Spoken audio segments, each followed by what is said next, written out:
Hi, Erin. Welcome to the Lives of the Artists. It's so good to have you today. Hi, Nick. So nice to be here. Thank you for having me on. Why don't you introduce yourself firstly to the audience so we understand a little bit more about you? Yep. So my name's Erin. I am the commissioning editor at MyArtBroker's Edition magazine. Some of you might know me a little bit better as the Excuse Me girl on Instagram and TikTok, who runs around with a paintbrush microphone, asking people if they could own any work of art in the world, what would it be and why? So that's become a really big part of my life and my role at MyArtBroker in the past year. But yeah, as I said, other than that, I'm the commissioning editor at their magazine. So I'm really involved in like producing content for MyArtBroker, all things about collecting prints and editions, investing in that market. So yeah, jack of all trades. Amazing. So, was that your idea to? I mean, My Art Broker really has quite blown up massively on social media, but was that your idea? Was that someone else's idea? I mean, you are basically the face of My Art Broker, and how did that happen? So the idea was actually our CMO's Danny, who's also an artist. You can look him up. He's called That Folks an Artist. So he came on, and we wanted to create a really authentic social media campaign. And so the Excuse Me question was born. And then I was roped into doing it probably because I'm one of the loudest people at my art broker. So that's how I got involved in it.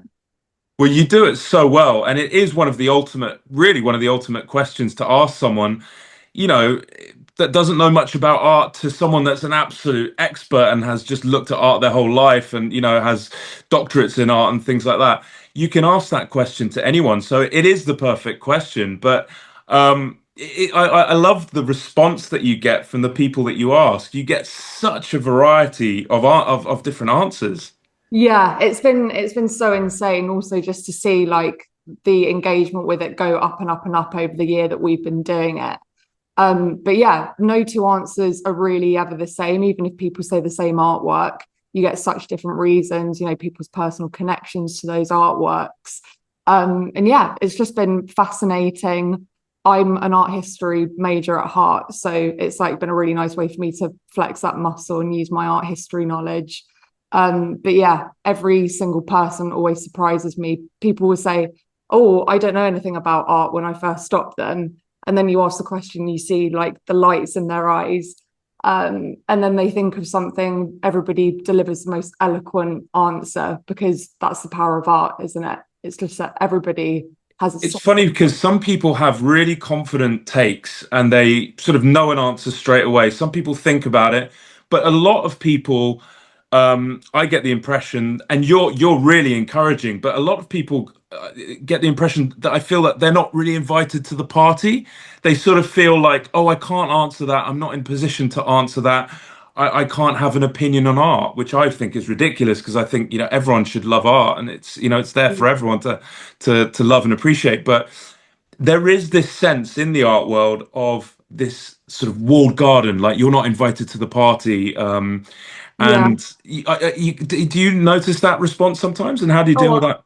yeah, 100%. I think, yeah, gatekeep is the one of the biggest, gatekeeping is one of the biggest hurdles in the art world. Even studying art history, I think there are something crazy like only three state schools teach art history on the curriculum now.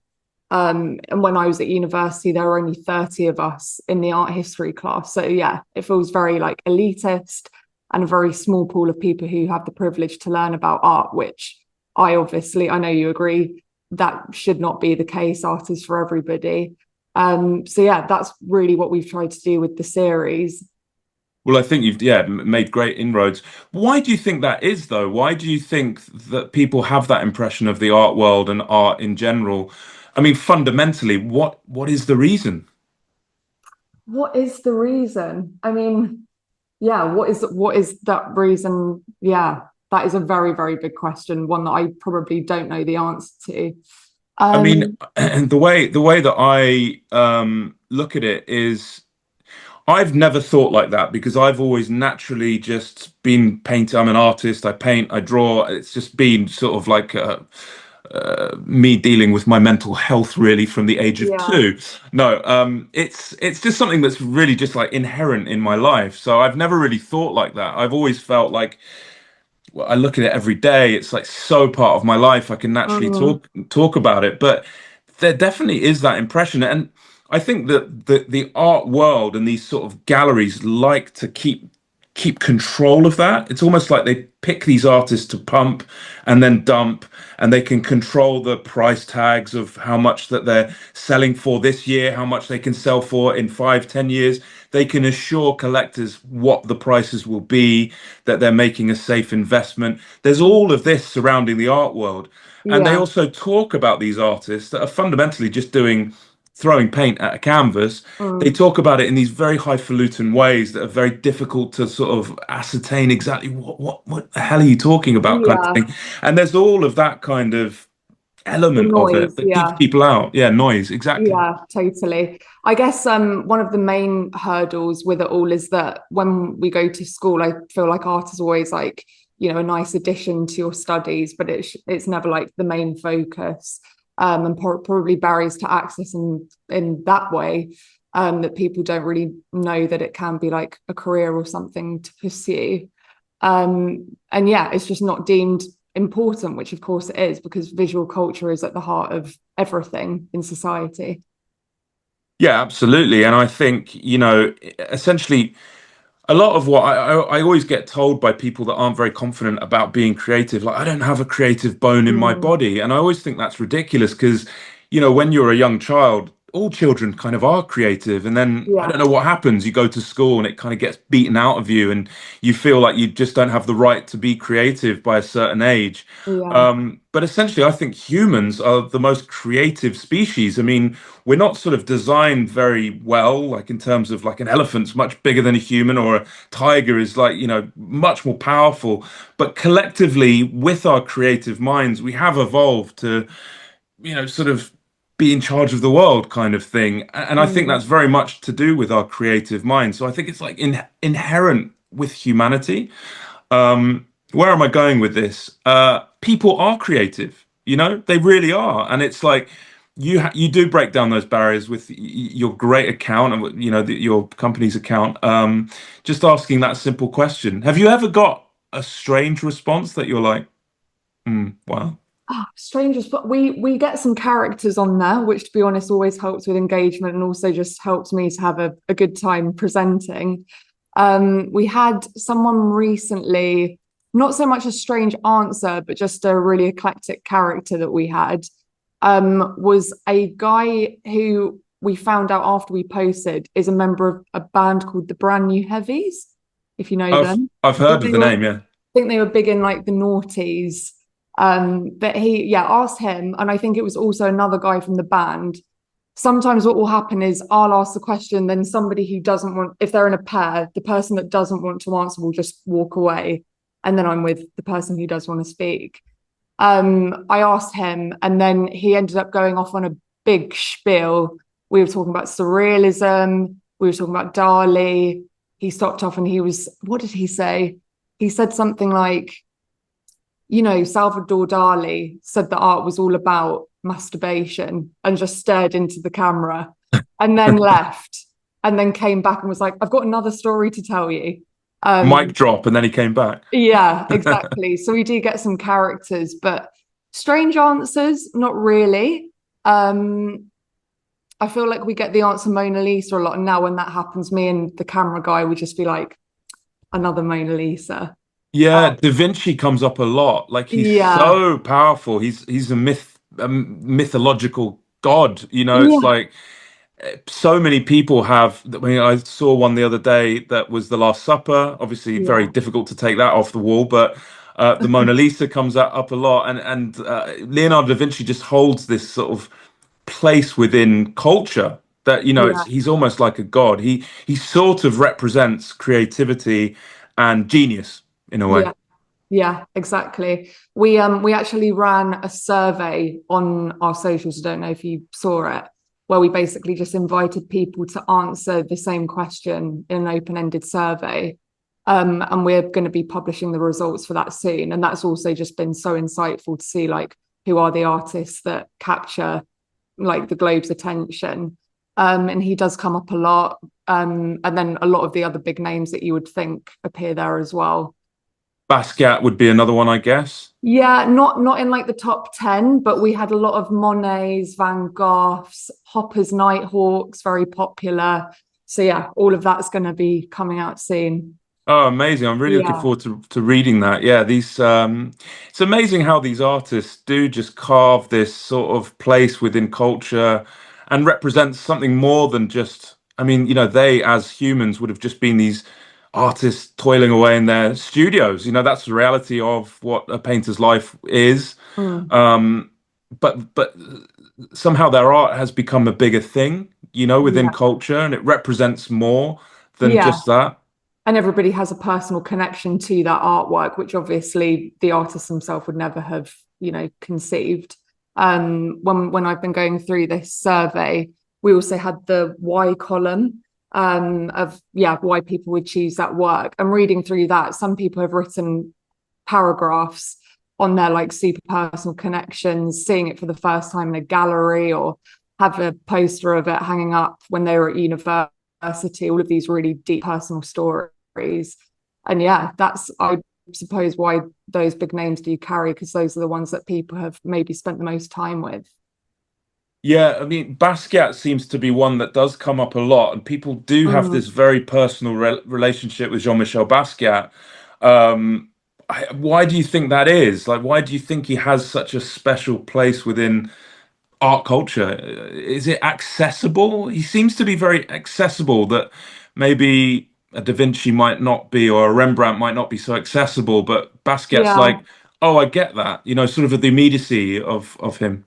Yeah, definitely. I also just think it comes down to him being cool. I mean, that's such a big thing. And also just how ubiquitous his imagery is today. I mean, you walk into a Uniqlo or even a Primark and Basquiat is everywhere. So people are so familiar with his imagery. I also think from, the American pop artists, he's probably the most interesting character alongside Andy Warhol. So yeah, I think it comes down to his biography, also just his imagery being absolutely everywhere on, everybody's t-shirts. Yeah, it's Yeah. sort of a complex tapestry of many different things, but yeah, like you say, he is very cool, and or he was very cool, and it's he's very unique. Like, it's like looking Mhm. at a Jackson Pollock painting. No one can do, when Ed Sheeran did those paintings just recently, it's like, well, that's what Pollock, that's exactly Yeah. what that you're basically doing a Pollock. Like, that's Yeah. not, it's like me copying a Picasso and going, oh, I just like to do some art from time to time. Well, Yeah. it is if you're doing a Basquiat, it's obviously a Basquiat. Yeah. Do you know what I Yeah. mean? Have you seen there was a really big trend on TikTok a couple of months ago where it was like every like wannabe cool young guy in New York is showing off his painting and his studio, and all of them are trying to emulate Basquiat because he's like the poster boy of cool Yeah, artists. oh, 100%. It was very Yeah. cringy. It was Yeah. like, And it was, I sort of hate that that's sort of what he's not known for, but that's what he's affiliated with now. I think he'd hate that.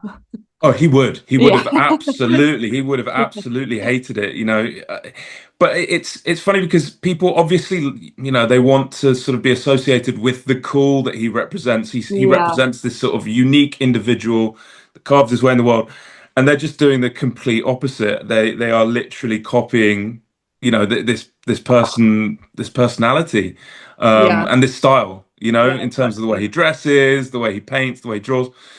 So, Erin, I have to ask you, if you could have any work of art on your wall, what would it be?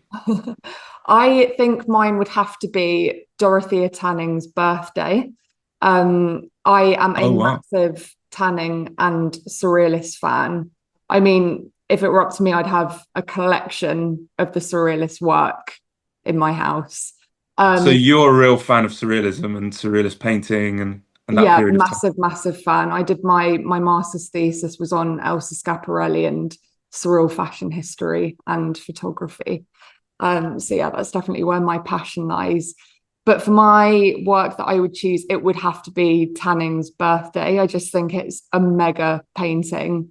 If you're not familiar with it, it's a portrait of Tanning, self-portrait, and she is standing in front of this recess of doors that keeps going back, and there's a door after another door after another door, and she is wearing this Renaissance style purple jacket, which is undone. She's topless underneath.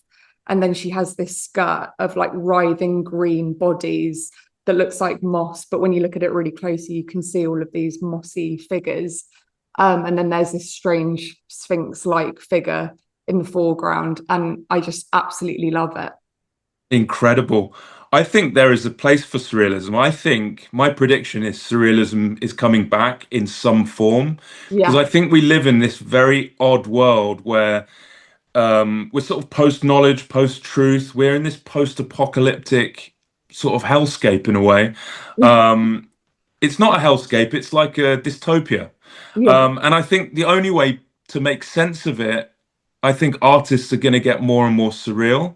I think Yeah. it's going to come back. I think, that was very much when Salvador Dali was painting and he started painting these very surrealist works, they were living in that kind of time as well. It was Oh, obviously a 100%. different Yeah. world, but it was a Yeah. very, people were finding it very hard to make sense of things.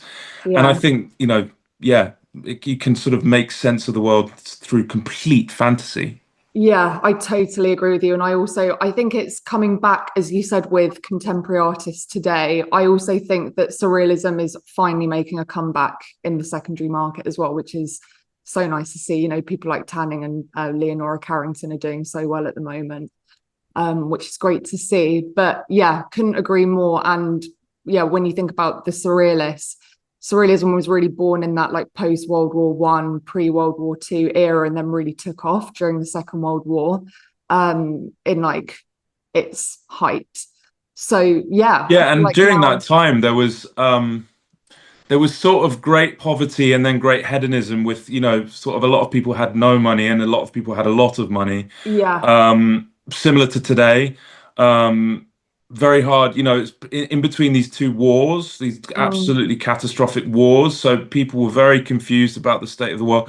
I don't know. That's just my prediction. I'm glad you agree. yeah, And you're totally. seeing things like that too. Yeah, totally. Also, like surrealism was really born out of the displacement of artists and thinkers between those two wars. Like Schiaparelli, she was in New York, she was in France, and people convening in Paris and meeting there, like Lee Miller, Marcel Duchamp. So yeah, I think it will definitely happen again soon, hopefully.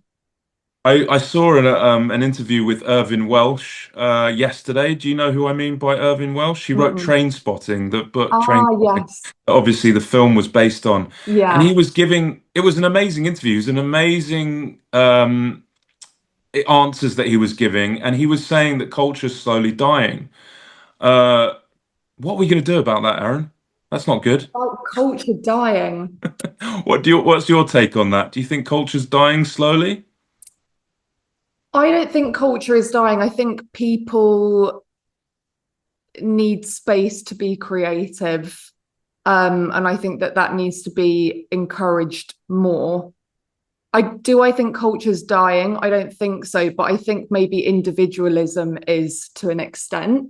I think the rise of things like AI and also in some ways social media not helping, everybody wanting to like be very like homogenous in what they think is in. Yeah, that's what he was saying. He was saying that, the internet was unleashed on the world as this great liberating force, but actually it's turned into something else, that you get the big tech companies that are actually controlling the population, and how, there's this very homogenized society within these Yeah, social media because of places algorithms. where you can't say anything out of place, you get totally shut down or cancelled. So no one is encouraged to do anything different, like the punks of the 70s, or even in the 90s with these sort of bands that were coming out where people were really trying to do new things, and the films that Mm, were being made. That was his take on it, and I thought, God, that's really depressing. yeah. But does he You know have a what though? point? I think if we talk about social media, I think that people do. poo-poo it in that way. However, I think now, because the landscape of social media is so oversaturated, if you want to really like succeed or, you know, show up, you have to provide something different.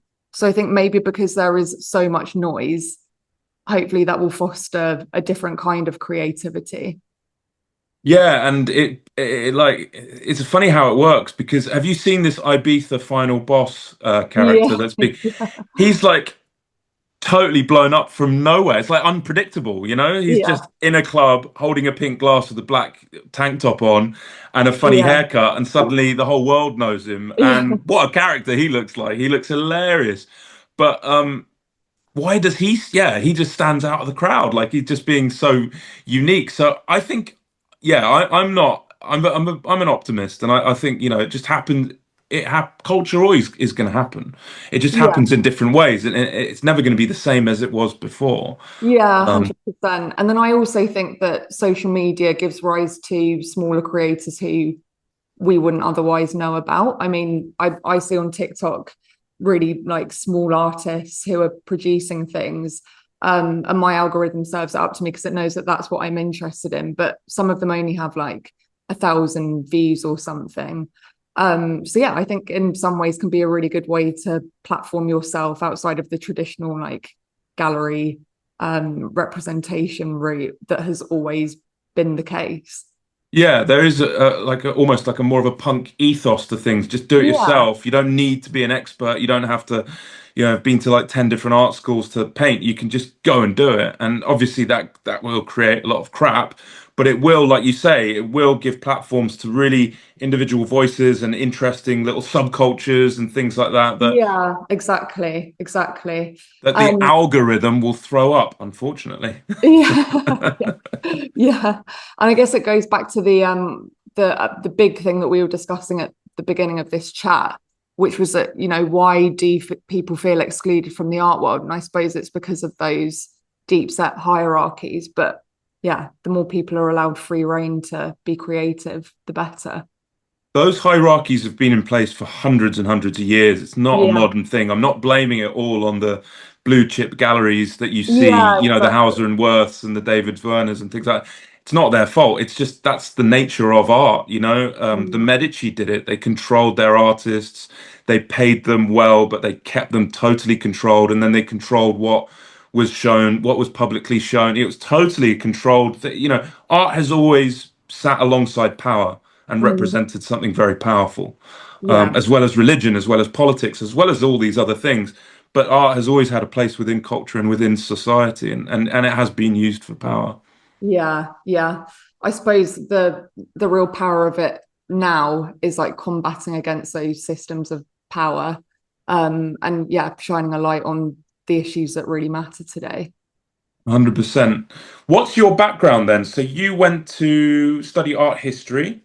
Yes, I did arts at school and English and history, so it made sense for me to apply to do art history.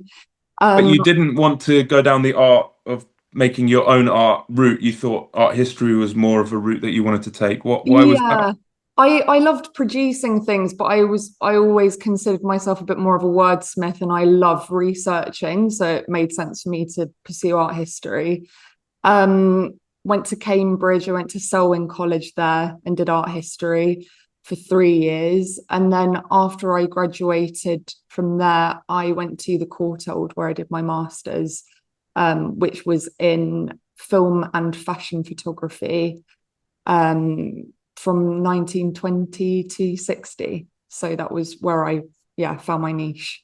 So is that your real area of interests, fashion photography, and that's obviously where you were saying surrealism comes into play, sort of during that time period as well. Yeah, exactly. I was doing my dissertation was called Macabre Femininity, and it was all about the self-fashioning and fashion photography in publications like Vogue and Harper's Bazaar during the Second World War and the years preceding and just after it. And I was looking at people like Elsa Schiaparelli, Salvador Dali, Andre Durst, French fashion photographer, and Horst.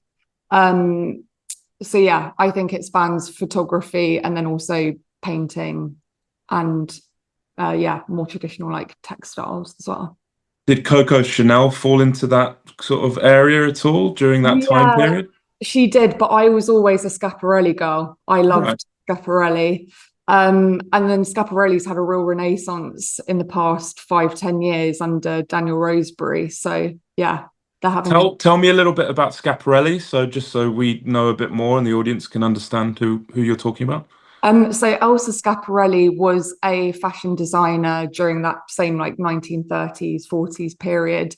And she was surrounded by the Surrealist cohort for a lot of her So career. she was in Paris. Yes, she was in Paris at Place Vendôme is where she had her atelier. And yeah, she worked a lot with people like Salvador Dali. She also worked a bit with Mary Oppenheim, the famous furry teacup and saucer that's in the MoMA. And Schiaparelli, I can't remember who did it first, whether it was Oppenheim or Schiaparelli, but she had these bangles that had fur all over them. And Schiaparelli, you might know them more now from Daniel Rosebery, who's the current creative director, who's really, yeah, reinvigorated the house. And they do all of these interesting jewelry pieces where you'll have like gold gilt fingernail coverings, bags with weird faces on them. And then as for Schiaparelli herself, she did the very famous lobster dress that was worn by, what was her name? Wallis Simpson was, yeah, the famous person that wore the lobster dress. What else did she do? She invented a color called shocking pink. And then her autobiography is eponymously called A Shocking Life, which I would encourage anybody to read if you're interested in either surrealism or fashion history, and just charts her incredible life, and all of the people that she met that inspired her surreal designs. Incredible. So there was a lot going on in Paris, specifically at that time. Why do you think that was? What was going on? What attracted these creative minds to Paris at that time and not so much London or I don't know, Italy, Milan? Like, why was it Paris? Well, Paris, from a fashion perspective, was really the home of haute couture, where people would like design these illustrious gowns and things. So I suppose that's why it was all happening in Paris.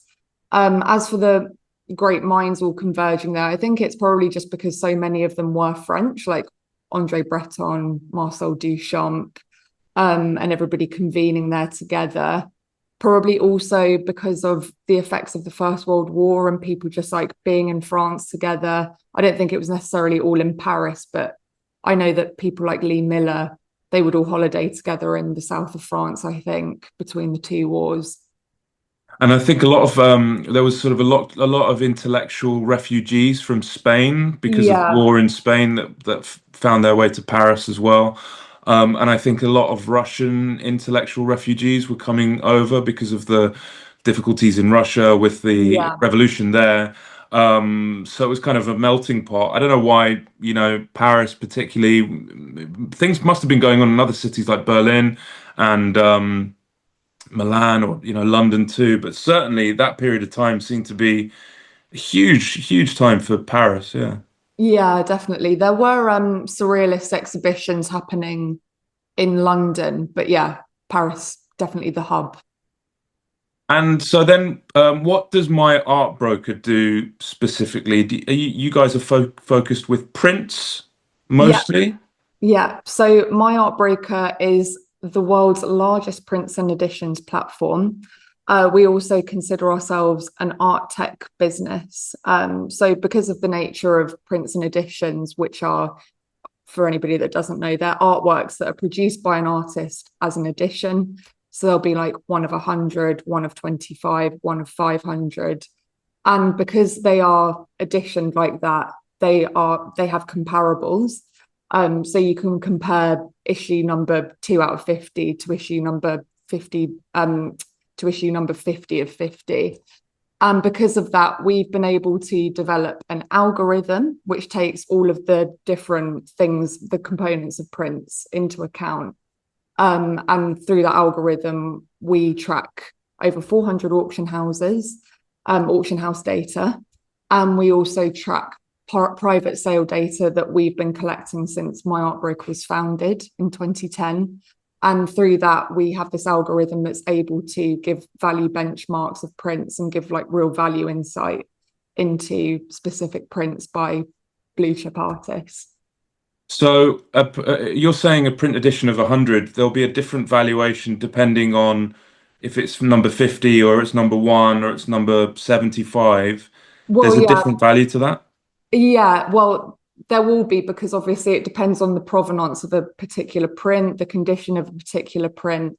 But yeah, what this algorithm does is it can look at the auction results for that work, the private sale results for that work, and give you a benchmark value for that. We have like an instant valuation tool on the website where you can get a benchmark within seconds of what a print's worth, which is really unprecedented. Wow. Yeah, and besides that, we're also a bit of a content powerhouse. So, we've already spoken about our social media accounts. We also have Edition Magazine, which is what I run as commissioning editor, which is a lot of guides on how to navigate the art world and art market. We also have a market editor, Sheena, who writes beautiful market reports all about how the prints and editions market is moving, and does monthly newsletters on that. So, yeah. So when did the print market really come into its own, like really become a powerful force? Obviously, it's a very powerful force today, but has that always been the case? Or when did it really start? When did it kick off? I think around 2010 or the 2010s was a turning point. I know Charlotte Stewart, who's the managing director, she used to work for Christie's, and she's spoken before about prints once being like put together with more collectible assets and not really treated as a serious art form in its own right. And then I think because of the price point, obviously they come at a lower price point than originals. You can get a Banksy print for 20,000 where an original might go for millions. So because of that accessibility, I think that they've become a real focus in the past 15 years or so. And also purely because of the rise of digital platforms like us and other online marketplaces, it's just become really fertile ground for prints and editions to take off. And who are the most popular artists in that space? Not all artists obviously produce prints, but some would be more fond of making prints than others. Who are the real collected, followed, most popular? I mean, the one that MyArtBroker started with is Banksy. You can see I've got some Banksys behind me. Yeah. So Banksy's a very big one. Obviously, Andy Warhol as well, the father of screen printing. Would he be considered the father of prints? I definitely the father of screen printing, probably the Right. father of prints. I mean, yeah, you had a lot of people doing like etching and aquatints long before screen printing. Okay. But yeah, we mainly deal with 20th, 21st century artists at MyArtBroker. Yeah, Banksy, Warhol, David Hockney, Bridget Riley, Yayoi Kusama, Keith Haring, Roy Lichtenstein, so many. And Yeah. then other people like Lucian Freud, very big etcher. Yeah, Yeah. I love loads the of big bacon. ones. I love the bacon prints as well. Yeah, Francis yeah, Bacon prints are really wonderful. They sort of capture that vibrant color, and they work somehow. They do work.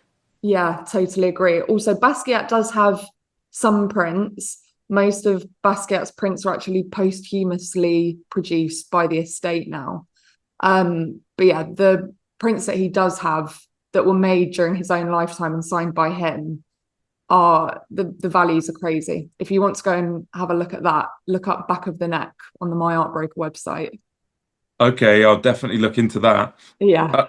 Uh, was Bacon producing prints during his life, or were they all posthumously produced after his death? I think a lot of the Bacon prints are also posthumous. I'm not sure if he did any etching. I'm not sure, to be honest, but I know that a lot of them that we have are posthumous prints. And do you know who Banksy is? Do we know who Banksy is?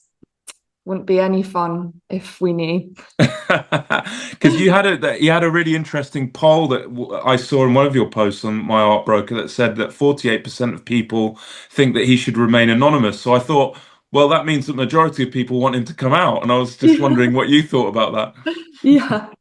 I mean, I think that the beauty of Banksy is in the anonymity, and I think it really allows his work to speak, and the artist biography is basically of no importance, which is kind of what art should be about in some ways. But yeah, I think it's part of the fun, it's part of the message of the work. I don't want people to find out. I think it would be a shame. What do you think? I know where he lives. Um, So, and I've got a friend that knows him, so I Yeah, kind of know who he is. But yeah, I'm definitely not going to be the person that yeah, mentions that. that's a secret we'll never tell. Exactly. Um, but yeah, no, I think it's very clever. I think he hits the spot. Like I was talking to someone the other day, and they told me about they saw a piece of his that said if graffiti changed anything, it wouldn't be illegal, and it was just on the wall, and it just does encapsulate something so simple, so powerful in Mm, such a simple way. And he's been doing it consistently for so many years. yeah, yeah, It is simple. So some art snobs do get a little bit like, oh, Banksy, it's like poppy, it's pop culture. But actually, think about that. It's very difficult to be that person. Like if you were yeah, trying to be that exactly. person, it's almost impossible. Yeah, So it's easy to kind of it's easy, very easy to be snobby in the art world, but actually to yeah, break things down and try and find interest in them is always what I'm trying to do. It's yeah, interesting. These exactly. cultural zeitgeists are interesting and they're there for a reason. Why is that? Yeah. And I really think I don't think that snobbiness should hold any place in, learning about art history whatsoever. And the great thing about Banksy is that, it might get people interested in art and then that begins a whole journey for them. Yeah, what's wrong with that? No, I completely agree. And Banksy is one of those answers that when you ask, if you could have any work of art, he does come up a lot. He's Yeah, culturally very powerful. I wonder what he thinks about it. I wonder what he thinks about it if he's not that bothered or it's kind of out of his control. Like we were talking before, he's probably just a working artist. He's in the studio thinking about concepts and how he wants to express himself, and yeah, all of that kind of happens. It's not in his control. yeah. Do you know the print Morons by Banksy? Is that the one of the sort of people throwing spears? No. It's of a sale room where the Van Gogh sunflowers was sold, and in the place of the Van Gogh sunflowers, it says, "I can't believe you morons actually buy this shit." Yeah, that was when So he was really, really prolific. That was sort of early yeah, 2000s, wasn't it? yeah, exactly. Around like the barely legal LA exhibition. Yeah. Exactly, yeah. Yeah, he was huge then. He's quieting down a little bit. I mean, what's happening with Banksy these days? Do you get a lot of new work that comes out of prints I through don't his? I don't think he's produced any new prints since 2010. I think the last series that he did was Choose Your Weapon, which was um the man holding the Keith Haring dog on a lead. I think that was the last one, either that or Banksquiat, where he did like a carousel inspired by Basquiat's work. But yeah, hasn't produced any new prints since 2010. However, we do every now and again get new street art from him. I think the most recent of which was the lighthouse in Marseille that he posted. And then last year we had the London Zoo series where every day for a week he did a new animal around London. It's great, isn't it? Because he can verify what he's done by just posting it on his social media. And if it's not on there, then it's not a Banksy. Yeah, exactly. And I think the great thing about that Instagram account is that very, very rarely he'll ever put a caption on it. He'll just post it, which confirms that he did it. And then it's up to all of us stooges to go, what does it mean? Why has he done it? Yeah, exactly. And he does have a company that you can verify his works. I have a friend who was at his first sale, and I think he bought an original painting of Banksy's for Wow. like 150 quid. Wow. And he's still got it on his wall, but he had to send it to, what's the company Test, called?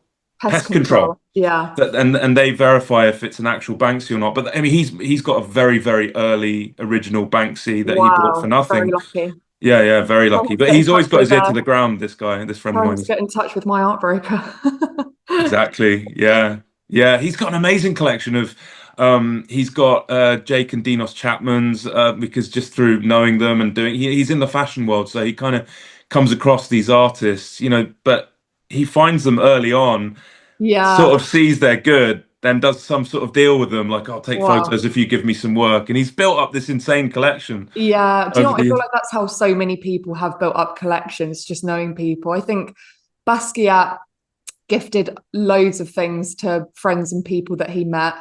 And so did Warhol. And I think that that's actually become a massive problem for people authenticating the works because they're not officially logged anywhere. And where they were gifted, or maybe sometimes not signed, it becomes a bit of a nightmare to know that they're actually real, even though they were received as gifts. So do you have to sort of drop the sad news on people that approach my art broker sometimes and say this isn't a real print? Because I guess prints are quite easy to fake, aren't they? Sometimes that does happen. I mean, all of the Banksy prints that come through my art broker, we won't deal with anything unless it's got the pest control certificate of authenticity. So if people do come to us with a Banksy print and they say, "Oh, I've got this, I'm not sure if it's real," we'll advise them to go to pest control and get it authenticated through the right channel. With other artists like Warhol, for example, yes, there are a lot of Warhol fakes in the market, but we always work with third-party authenticators so that we can, yeah, be completely certain every time. And when you're interviewing people from the public about their favorite works of art, do you do that around museums? Is that the best location for you guys to do it, or are you just randomly going anywhere? I think the best place for us seems to be Somerset House. We always get the best answers, and also the engagement on social is always the highest for videos that we shoot at Somerset House. Um, However, we've also shot them at places like Cold Drops Yard. We did them outside the Serpentine. We've done them. We did some in Paris recently, outside the Hockney show at the LVMH. What were the Parisians' responses? Were they tricky? Do you know what? Because we were outside the David Hockney show, shockingly, most of the answers were Hockney, and a lot of the people that I interviewed were English. We also did some at the outside the Louvre while we were there. And You've again, done a lot outside the Royal Academy as well, which seems to be a popular location. yeah, got a few there. But yeah, I think the best responses seem to be outside Somerset House for some reason. Interesting. Well, they've always Yeah, got really great exhibitions, very well curated. Um, yeah, art lovers love to go there. yeah. And What are your favorite museums to go to? my favorites to go to, I was speaking to somebody yesterday about, for a smaller one, Leighton House, if you've Love been. it. Yeah. Yeah, Yeah, I've been many times. I think that's an amazing smaller space that not many people know about and is really one of the hidden gems in London. Yeah, there's Um, only always a handful of people whenever I go in, and it's the most amazing interior. In terms yeah, of paintings, there's not that many paintings on show, but it's an amazing space just to see how it's just another world. He sort of lived in this Turkish palace in London and had yeah, his studio. You can go and see his studio. It's incredible. yeah. Apparently, you can get married there as well. And I think the person that I met who is working a bit with them, they were going through loads of wedding photographs from previous events that had happened there, which I mean, lovely venue. But yeah, I think I also went there, must have been about 8 years ago, 10 years ago. They had a Lawrence Alma Tadema show there. Because I think he was friends with Leighton. But I just think that that's an incredible space. I also love Tate Britain, Tate Modern. They're great spaces. I think any free gallery space in London, I mean, all of the institutions are incredible. National Portrait Gallery is another favourite of mine. I'm trying to think of some smaller ones. Wallace Collection amazing. They recently had the Grace and Perry show there. I think that's a great space. Yeah, it's such a privilege to be able to just go for free in the United Kingdom to these amazing institutions, whereas you go to anywhere in Europe, you have to pay for every single one. Yeah, yeah, exactly. I suppose the only caveat with that is that you have to pay for exhibitions most of the time. But if you have a National Art Pass, Art Fund, half off the ticket. So that's always great. Oh, listen, Erin, it's been wonderful talking to you today. You've been, yeah, a breath of fresh air and really a great perspective on sort of breaking down those barriers. I think it's really important that you're doing that. I think, like we were talking about before, the world is a creative place where everyone's invited and no snobbery. I'm absolutely about anti-elitism. I'm pro-punk. Get involved, dive in. The creative pathway opens before you as you walk it. Just walk forwards into it.